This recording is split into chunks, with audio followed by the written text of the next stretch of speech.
house, the only photos on the refrigerator are Gary, which tells you a little something about, you know, the narcissist she's living with. And then, of course, Des is an amazing partner, you know right away, because the guy has a cat. Well, part of it is, you know, first of all, I'm going to put glasses on, not because I'm trying to hide, but because Larry. Let's move to it. You know, this movie is very much a puzzle.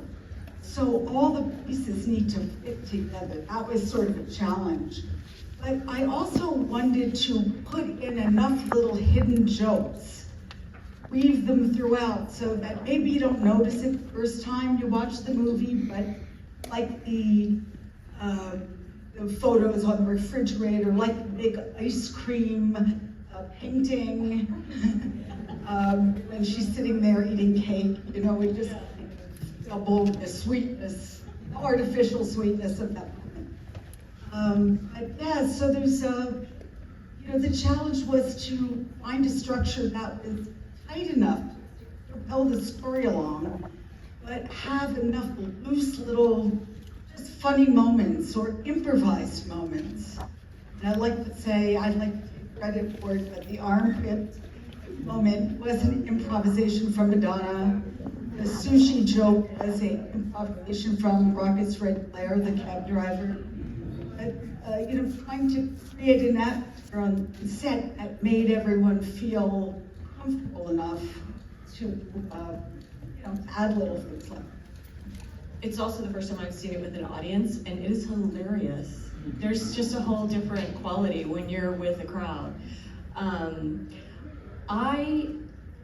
Is the scene where she's in the Port Authority bathroom doing the underarms, is that a nod to North by Northwest? It reminded me of that scene of Cary Grant doing the shaving with the little tiny Eva St.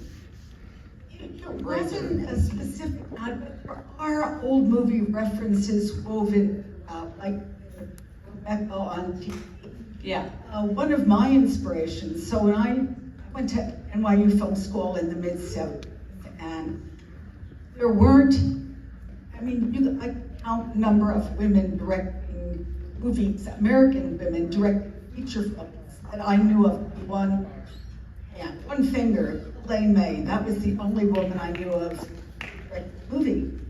But there were a couple of European directors, and one of them was Lena Wertmuller. I don't know if any of you know her film. And she was probably the first woman to actually be nominated for the Academy Award in the 70s. So that movie was called Seven Beauties, and I loved that movie, but I loved that she was a woman with a body of work, and her work was bold and colorful. And a little nod to her, she was kind of my hero, is the woman, the jailer, the heavyset woman that comes in, was the star of the Wertmuller movie. Shirley Stoller is her name. It was such a John Waters moment, too.